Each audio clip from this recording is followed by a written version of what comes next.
Bienvenidos a la presentación del libro Entre Cuatro Paredes, Vivencias de una terapeuta, en el marco de la 40ª Feria Internacional del Libro de Palacio de Minería. En primer lugar, tendremos el gusto de escuchar al doctor Edwin Morales y minutos después a la autora de la obra, la doctora Iris Pozo. El doctor Edwin Morales es psicoanalista, pertenece a la Escuela de la Letra Psicoanalítica, licenciatura en Psicología por la Universidad Autónoma Metropolitana, maestría en Teoría Psicoanalítica por el Centro de Investigaciones Psicoanalíticas de México, maestría en campo freudiano por la Universidad de París, doctora en Filosofía y Ciencias Sociales por la Escuela de Altos Estudios de París, en todos los casos con tesis con mención honorífica.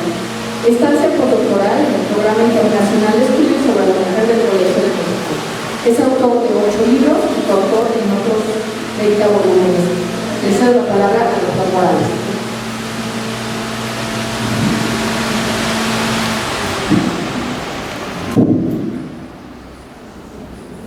Es un honor y un gran gusto estar aquí. Ella es psicoterapeuta, de las mejores que hay. También es mujer, de las mejores que hay. Y ahora escribe un libro sobre la práctica de la psicoterapia, sí, también de los mejores que hay. Pero no nació psicoterapeuta, ni escritora, mujer sí. Hace algunos años, una niña vino al mundo en una localidad con un nombre muy especial. Algunos dicen que significa cerro de mapaches, pero también hay quien afirma que significa cerros que merecen gozar. Mapastepec o Mapachtepeque es un pueblo mame maya quiché. Allí desde siempre ha habido aserraderos y grandes bananeras. La belleza de sus árboles y sus maderas atrajeron gentes de muchas latitudes, desde chinos hasta haitianos, junto con los capataces alemanes y norteamericanos. Mapastepec es tierra de gente muy trabajadora que ama la selva, pero pocas gentes se han dedicado a las letras. Sí, esa localidad está en uno de los estados más bellos, más insurgentes y más complejos que ha sido cuna de grandes plumas literarias. Me refiero a Chiapas. Sí, de allí es el maestro Jaime Sabines y Heraclio Cepeda y Juan Buñuelos. De ahí también, aunque no nació en esa localidad, es Rosario Castellanos. Unos de Tuxtla Gutiérrez, otros de Chapa de Corzo, Rosario Gestión Comitán, Los Aires San Cristóbal de las Casas, Yajalón, Quilpas, Socoltenango, Tapachula, Tonalá, Huistla y Ocotzingo. Pero en el lugar donde nació esta niña hay pocas gentes dedicadas a la escritura. Ella, desde muy pequeña, se alimentó de letras. Su mamá, la maestra Blanquita, era la profesora del pueblo. Su padre tiene nombre de poeta clásico, Homero. Entre calor y árboles muy verdes, algo de las letras y del saber la bañaron en su infancia. Allí en su pueblo creció con sus hermanos y sus libros. Ella tan menudita, ¿quién lo diría? Después hubo de emigrar a la gran ciudad y entró a estudiar psicología en la Universidad Nacional Autónoma de México, que es la universidad más importante de América Latina por encima de la de Sao Paulo y de la de Buenos Aires. Pero también es la universidad más importante de lengua castellana, pues está situada en un puntaje mayor que la Complutense de Madrid y la de Comillas. ¿Quién lo diría? Pero su formación no paró allí. Después estudió hipnosis ericksoniana, hizo un posgrado en terapia familiar y narrativa y siguió la formación en imágenes catatímicas. Además de realizar seminarios y cursos en distintas instituciones, ha presentado trabajos en distintos lugares del mundo como Argentina, Estados Unidos y Uruguay, por nombrar algunos. Aquella pequeñita que nació en un lugar rodeado de cedro y maderas, que ayudaba a su mamá a dar clases y que jugaba y cuidaba a sus hermanos por los caminos del sureste, aquella pequeñita ha crecido mucho, muchísimo. Y no hablo solo de estatura física. ¿Quién lo diría? Pues ella lo diría. Hoy estamos justamente ante la presentación de un libro que dice de Iris Pozo, escrito por ella misma. Y no es un libro que aborda solamente cuestiones clínicas y teóricas, donde se problematizan las espinas y las flores de la demanda y el deseo, la importancia de las resistencias, la constitución compleja del síntoma, así como las dimensiones esenciales para quien hace psicoterapia, como es la transferencia y la contratransferencia. Es un libro, de allí su inestimable valor, que habla desde la primera persona del singular de la vida de una psicoterapeuta. Iris Corzo realiza un extraño sortilegio en este libro. Al hablar desde su formación y su devenir psicoterapeuta, presenta en acto justo lo que sucede en una psicoterapia. Me explico. Por ejemplo, en un psicoanálisis lo que se produce, algunos le llaman cura, es un pasaje de una posición en el mundo trazada por el dolor a otra pintada por la fuerza del deseo por la vida. Es decir, quien va a una terapia o va a un análisis se expone a un exilio, pasa del dolor a la apuesta por la vida. Uno deja de ser quien fue para devenir otro u otra.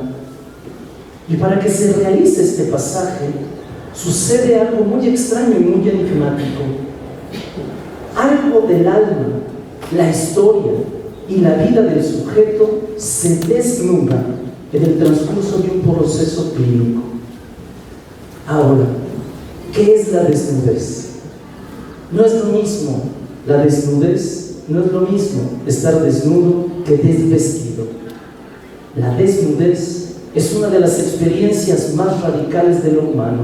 Uno en psicoanálisis se ve expuesto y vive justamente, como en la psicoterapia también, la experiencia del desnudo, evidentemente en un sentido metafórico. ¿De dónde viene la raíz de desnudo? Del sufijo nudus, que significa juntura, pero también atadura. Nudus sí, pero desnudus es lo contrario de atadura. La desnudez es un estado del ser que deviene, es una experiencia que toca, sea la sombra de la soledad radical o la humedad del acto erótico. Presentarse desnudo o desnuda ante sí mismo es un vuelco más profundo que la de exponerse a los ojos del otro.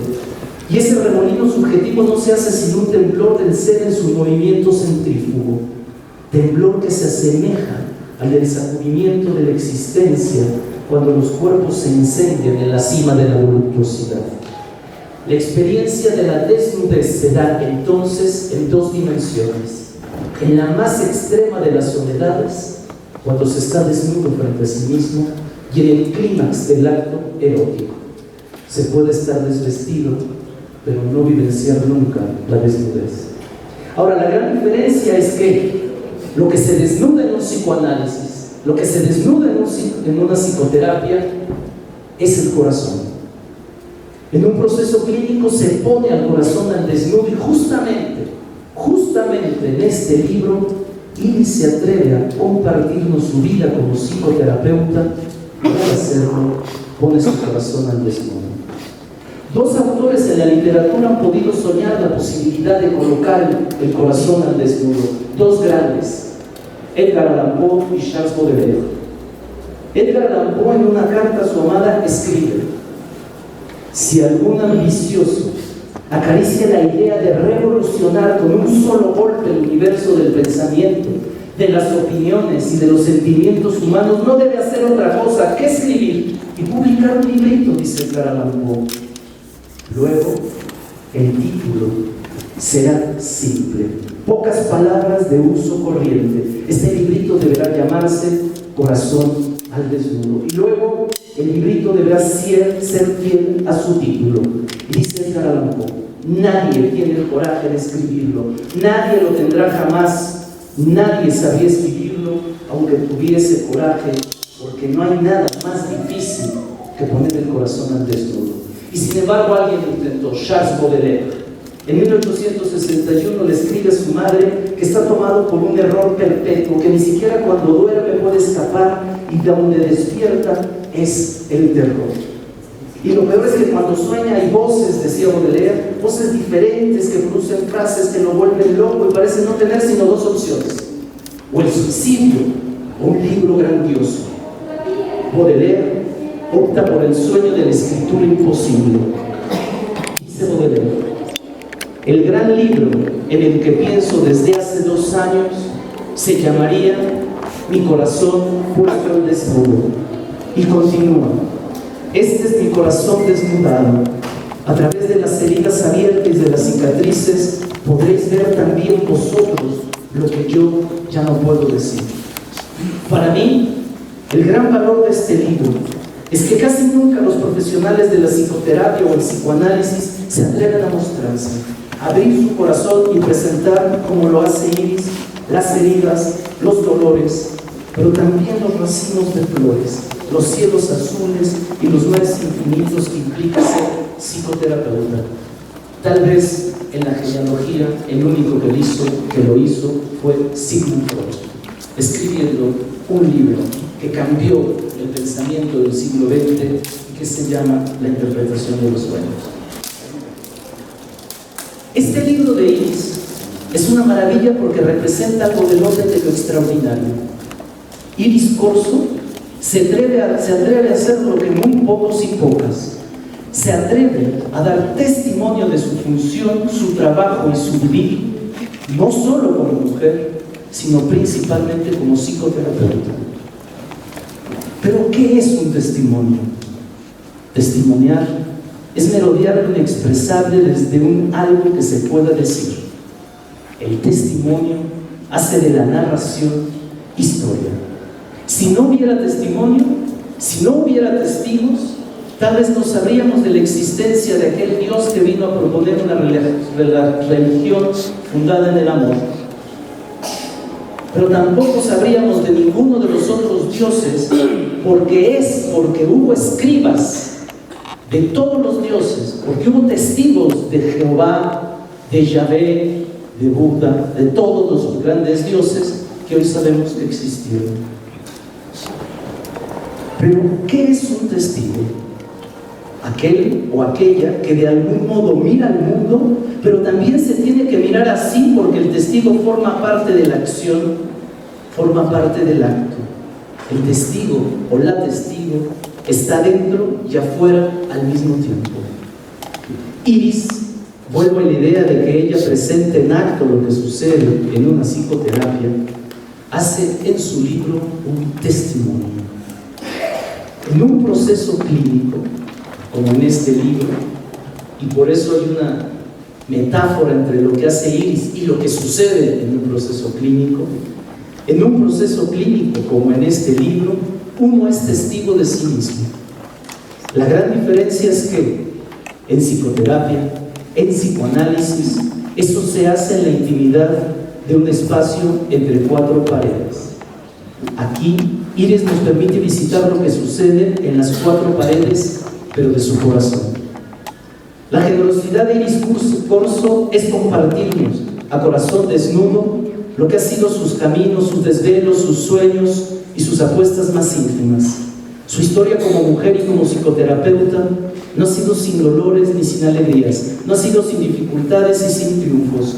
Triunfos algunos públicos, otros íntimos, silenciosos, como cuando una mujer encuentra el camino del amor o un hombre puede apostar por la vida a pesar de las heridas de la infancia, y también cuando un niño se sube un papalote y se atreve a vivir el sueño de ser piloto. Triunfos de la vida sobre la muerte, de la alegría sobre el dolor, de la sensualidad del erotismo contra la violencia del golpe. Esos triunfos que, para quienes nos dedicamos a la clínica, son el viento que despeina nuestra insistencia en los sueños y nos hace seguir apostando por un mundo un poco mejor, sea el subjetivo de nuestros pacientes o analizantes o el mundo que nos tocó vivir, o tal vez algo. Para terminar, permítanme traer una parte de lo que compartí en aquella primera presentación en el hermoso Palacio del Paraná. La vida me ha dado el honor de acompañar y ser testigo de los andares de una mujer habitada de una luz especial y ataviada con alas que no dejan de producir vendavales de vida. Iris no es solo una psicoterapeuta extraordinaria, es una mujer sin igual. Ella ha sabido atravesar las tormentas más difíciles y los contratiempos más increíbles.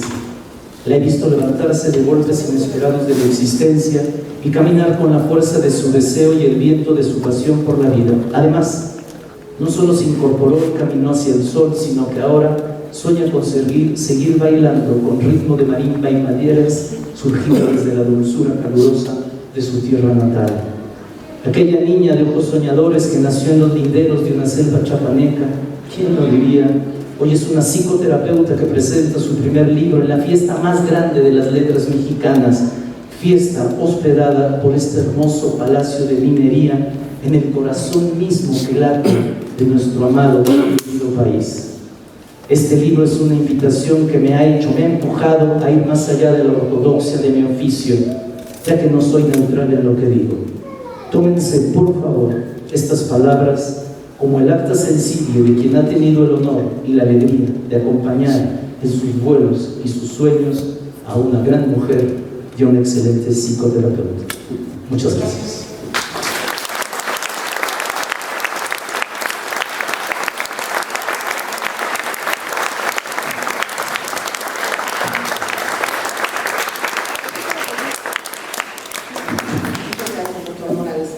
La síntesis curricular de la autora del libro, la doctora Iris Corzo, es la siguiente: licenciatura en Psicología por la Universidad Nacional Autónoma de México, maestría en Terapia Familiar por la Universidad de las Américas, maestría en Psicoterapia Ericksoniana por el Centro Ericksoniano de México, entrenamiento y supervisión en terapia narrativa, enfoques posmodernos y terapia colaborativa en el grupo Campos Elíseos, formación en imágenes catatímicas en el Instituto Iris Corzo. Ha realizado diplomados en clínica psicoanalítica en el Centro Universitario Immanuel Kant y en angustia, depresión y neurosis, tratamientos y experiencias clínicas en el Centro Eleya.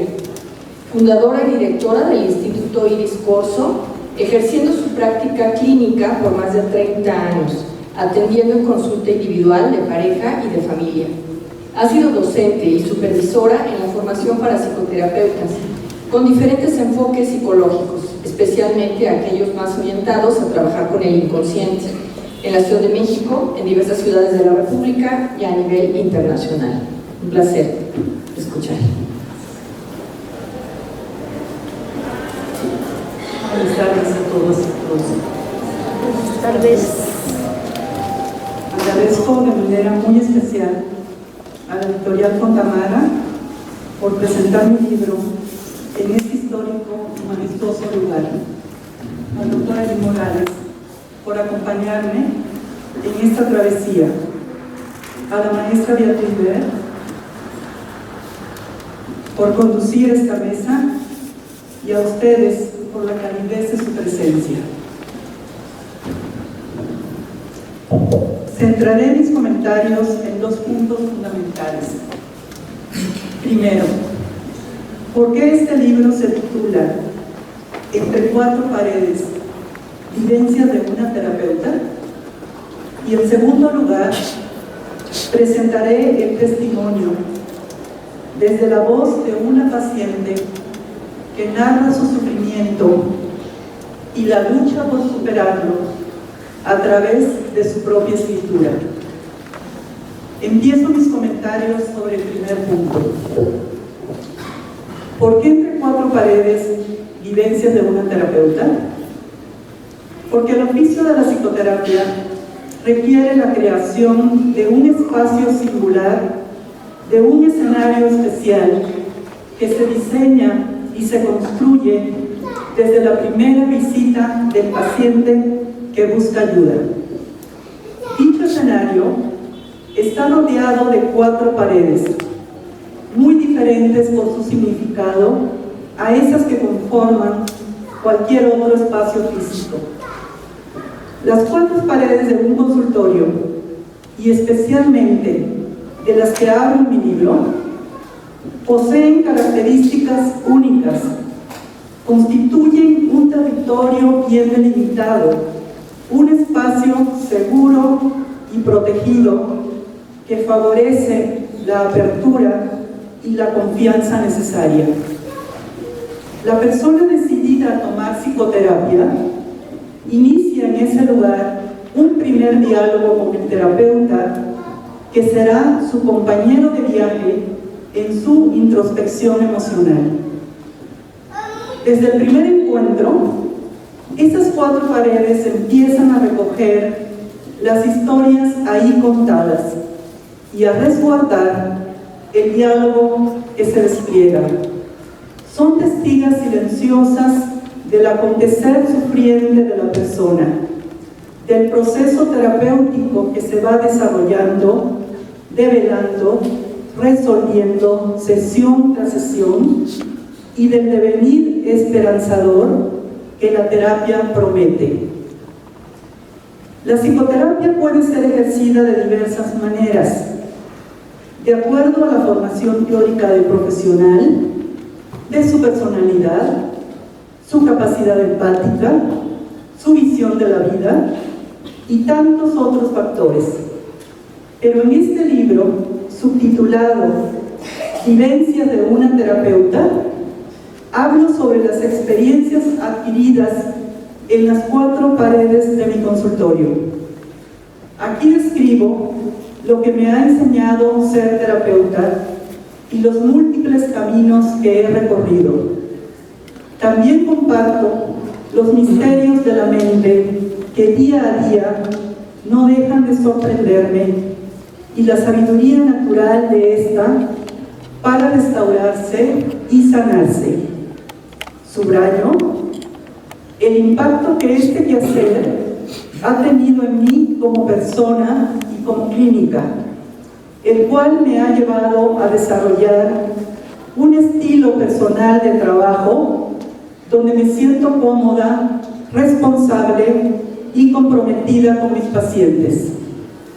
Hablo sobre la importancia de la creación de un vínculo que fortalezca la relación entre ambos durante el proceso, para que la persona alcance su bienestar emocional. Porque es ahí, entre las cuatro paredes de mi consultorio, donde nos encontramos dos almas, dos mentes trabajando en sintonía, en un esfuerzo conjunto y armónico por demás sublime. En el siguiente punto, como mencioné, hablaré sobre el testimonio desde la voz de una paciente que narra su sufrimiento y la lucha por superarlo a través de su propia escritura. ¿Y quién es ella? ¿Quién es esa paciente? Su nombre es Isabela, una mujer entrañable de 50 años de edad, torturada por diversos síntomas relacionados con el habla, con el decir, con la expresión oral. Comunicóloga de profesión, Isabela permanecía desde hacía varios años fuera de su mundo laboral y aislada de su esfera social y afectiva. Su principal padecer consistía en una triada de síntomas que, dicho por ella misma, la devoraban todo el tiempo. Isabela los tenía muy claros: la imposibilidad de pronunciar ciertas letras del abecedario la obligaban a buscar al instante sinónimos que sustituyeran las letras impronunciables. Esta estrategia, casi matemática, más parecida a un malabarismo mental, la llenaba de un enorme estrés físico y psicológico, llevándola a perder la hilación en las ideas que quería transmitir. Esta cadena de sucesos desafortunados y engarzados entre sí habían lesionado seriamente su autoestima, tanto en lo profesional como en lo personal. De ser una comunicóloga competente y exitosa, donde el habla era nada más y nada menos que su herramienta de trabajo, pasó a ser invadida por fuertes sentimientos de fracaso, vergüenza, frustración e impotencia. Isabela pronunciaba con dificultad su intenso padecer en nuestras sesiones y continuamente me decía: Iris, no hay forma de describir lo que me pasa. No me alcanzan las palabras para nombrar tanto sufrimiento.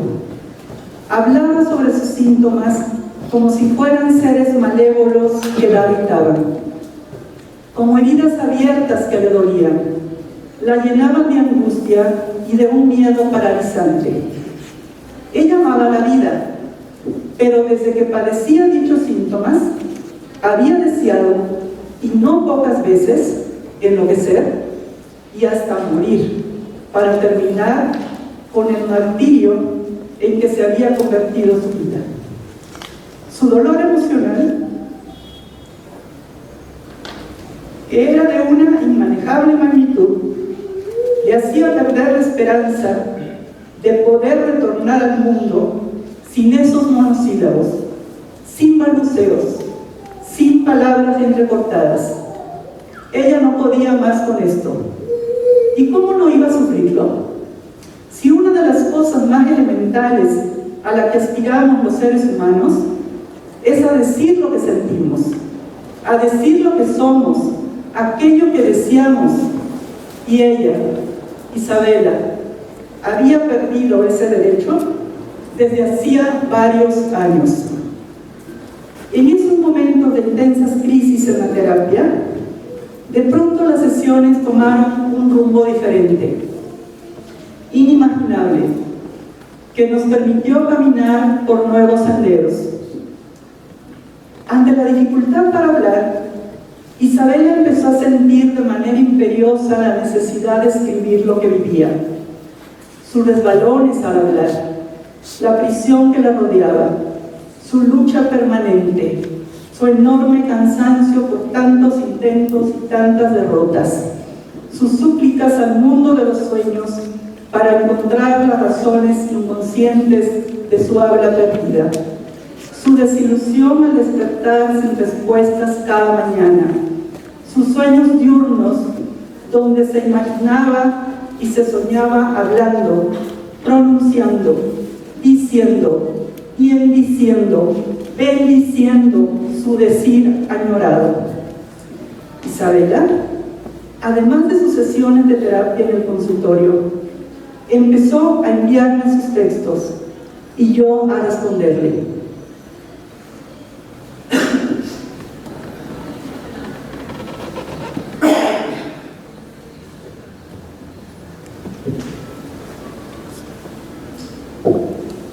La escritura empezó a ser un medio de expresión que la liberaba, ya que ahí no se veía confrontada por su decir lastimoso.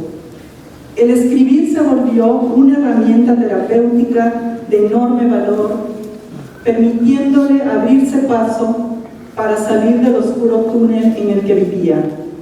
Sin darnos cuenta, este diálogo se volvió curativo y fui siguiéndola, acompañándola en su decir escrito. Ahí fluía, ahí decía, y decía tanto sobre su decir silenciado. Su inconsciente sabio había encontrado un medio maravilloso para atenuar su desconsuelo y seguir avanzando. Y así, a través de la escritura, trabajábamos con pasión y determinación para recuperar su decir. Con el tiempo, ella ha ido venciendo algunos de sus síntomas torturantes. Comenzó a recuperar la hilación de sus ideas y poco a poco ha ido regresando a su trabajo. Cuando estaba escribiendo este libro, Isabela me pidió que incluyera su historia como un testimonio de lo que la psicoterapia puede lograr en aquellos que luchan por vivir.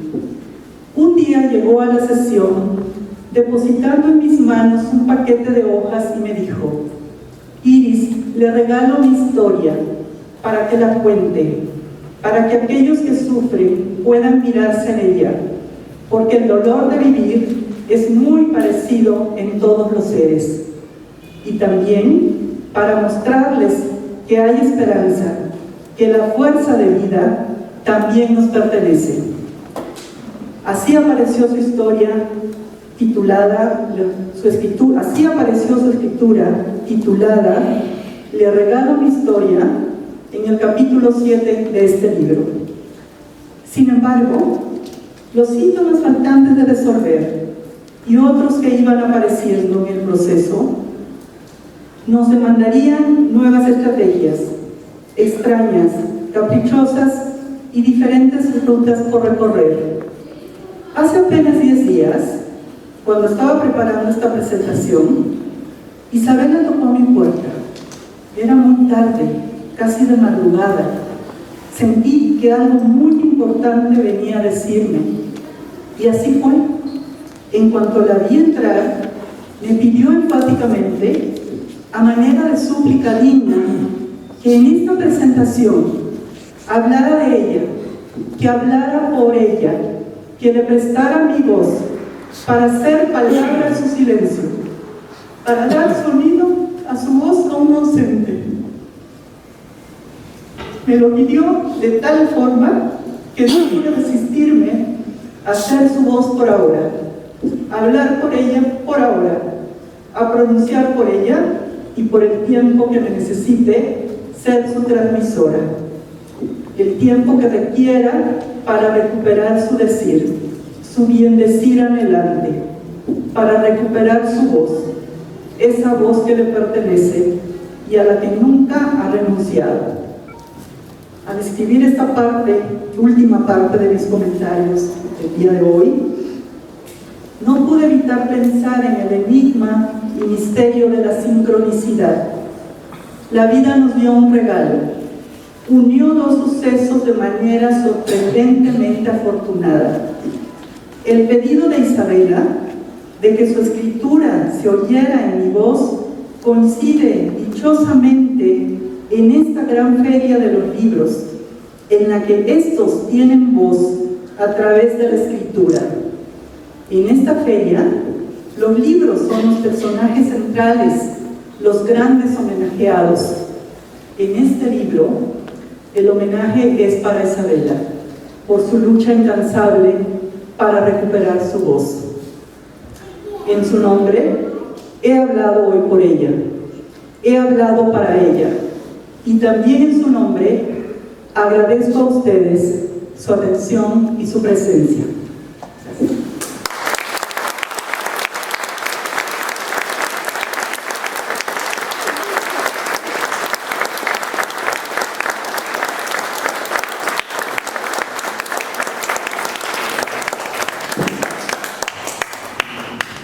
Y no queda más que agradecer a la doctora Inés Curso, al doctor Lili Morales por su participación en esta mesa, al público asistente por su interés, y los invitamos en los minutos restantes, unos 15 minutos, a adquirir justamente un ejemplar del libro, así como si lo desean, pues también para que la misma autora pueda ofrecer una firma de la obra. Muchas gracias.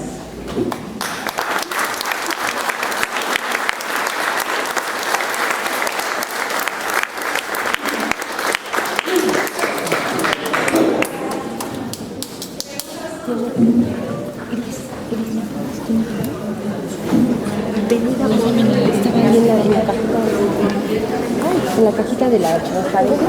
Ahí está bien la pluma. Es una pluma. Ahí es que está bien la orilla. Sí, una pluma de escribir. Ahí es un... Ven, pásate. Estamos mal.